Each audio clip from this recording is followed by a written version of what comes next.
आज के इस वीडियो में हम लोग बात करेंगे रफाल मरीन को लेकर। कुछ न्यूज पोर्टल्स की तरफ से रिपोर्ट किया जा रहा है कि मार्च तक भारत रफाल मरीन भारतीय नौसेना के रिक्वायरमेंट के लिए खरीद सकता है। ये न्यूज दो वेबसाइट्स की तरफ से दी गई है। पहली ल ट्रिब्यून जो कि एक फ्रेंच वेबसाइट है, उनकी तरफ से कहा गया है कि भारत इस साल मार्च तक रफाल मरीन के ऑर्डर दे सकता है। इस साल मार्च में लाइकली प्रेसिडेंट मैक्रोन भारत आने वाले हैं और उनकी इस भारत विजिट के दौरान इस डील के ऊपर सिग्नेचर हो सकता है।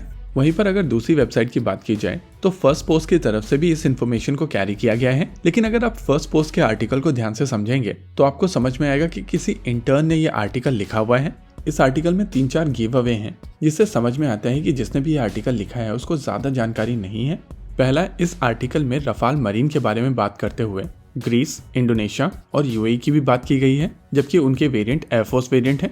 दूसरा, इस आर्टिकल में कहा गया है कि फ्रेंच नेवी के पास में 240 यूनिट रफाल मरीन्स हैं, जो कि फ्रेंच एयरफोर्स का नंबर है।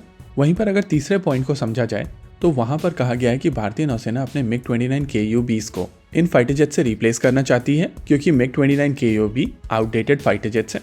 ये चीज तो आप में से ज्यादातर लोग ऑलरेडी समझते होंगे कि मिग-29 KU-20 को यहाँ पर रिप्लेस नहीं किया जाएगा, इनफैक्ट उनको कॉम्प्लीमेंट किया जाएगा और मिग-29 के रिप्लेसमेंट के लिए twin engine deck based fighter jet already बनाया जा रहा है। यानी कि यहाँ पर कहा जा सकता है कि बेस इन्फॉर्मेशन ला ट्रिब्यून की तरफ से ही आई है और फर्स्ट पोस्ट के किसी इंटर्न ने इस न्यूज को रिप्रोड्यूस किया है अपने तरीके से।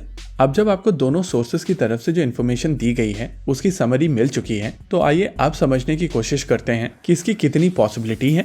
देखिए, इनिशियली इंडियन नेवी की रिक्वायरमेंट थी 57 फाइटर जेट्स की, जो धीरे धीरे कम होते हुए इस समय 26 फाइटर जेट्स पर आकर रुकी है। और इस रिक्वायरमेंट के लिए फ्रेंच कंपनी दासो एविएशन का रफाल और अमेरिकन कंपनी बोइंग का FA-18 सुपर हॉर्नेट आमने सामने थे। इंडियन नेवी की तरफ से इन दोनों ही फाइटर जेट्स को एक्सटेंसिवली टेस्ट किया गया है गोवा बेस्ड शोर बेस्ड टेस्ट फैसिलिटी से, और उस हिसाब से इंडियन नेवी के पास में हर तरीके का डेटा है एक अच्छा डिसीजन करने के लिए। लेकिन जब बात आती है बाहर से डिफेंस इक्विपमेंट परचेस करने की, तो केवल कैपेबिलिटी तक बात सीमित नहीं रहती है। देशों के साथ में आपके कैसे रिलेशन है, हिस्टोरिकली उन लोगों ने कैसे बिहेव किया है, आगे वो कैसा बिहेव कर सकते हैं, करंट जियोपॉलिटिकल सिनेरियो क्या है और आगे ये किस तरीके से चेंज हो सकता है, इन सभी चीजों को ध्यान में रखते हुए डिसीजंस किए जाते हैं। और जब बात आती है फ्रांस की, तो पॉलिटिकली फ्रांस काफी ज्यादा सेफ कंट्री है और आप उनकी पॉलिसीज के ऊपर डिपेंड कर सकते हैं।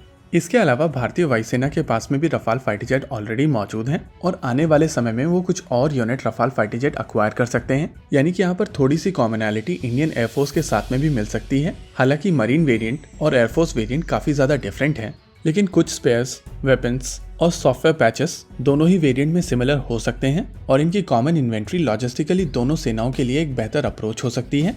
इसके अलावा भारत और फ्रांस जेट इंजन को लेकर भी कोलैबोरेट कर सकते हैं। इनफैक्ट AMCA के लिए बनाए जाने वाले 120 किलो न्यूटन के जेट इंजन को लेकर भारत साफरान और रोल्स रॉयस के साथ में ही बात कर रहा है। इन थ्योरी ये डिसीजन काफी प्रैक्टिकल है, लेकिन अभी तक ऑफिशियली भारतीय वायुसेना, नौसेना या मिनिस्ट्री ऑफ डिफेंस की तरफ से कुछ इन फाइटर जेट्स को लेकर नहीं कहा गया है। और इसी वजह से मेरा मानना है कि हम लोगों को यहाँ पर वेट करना चाहिए, क्योंकि इस तरीके की न्यूज काफी पहले भी बार बार निकल कर आई है। इनफैक्ट US और फ्रांस दोनों की लॉबीज काफी एक्टिवली इस कॉन्ट्रैक्ट को परस्यू कर रही हैं और इसी वजह से मेरा मानना है कि जब तक ऑफिशियली भारत सरकार, मिनिस्ट्री ऑफ डिफेंस, भारतीय वायुसेना या भारतीय नौसेना की तरफ से कोई ऑफिशियल स्टेटमेंट नहीं दिया जाता है, तब तक पर्सनली मैं किसी भी तरीके की न्यूज को एक्सेप्ट नहीं करूंगा। रही बात MRFA की, तो हम लोगों का एक पर्सनल रूल बन चुका है कि जब तक ऑफिशियली भारत सरकार MRFA को लेकर कोई डिसीजन नहीं लेती है, तब तक हम लोग MRFA के ऊपर कोई भी वीडियो नहीं बनाएंगे। इसी के साथ आज के इस वीडियो में रखते हैं केवल इतना ही। वीडियो को अंत तक देखने के लिए धन्यवाद। देखते रहिए अल्फा डिफेंस। जय हिंद।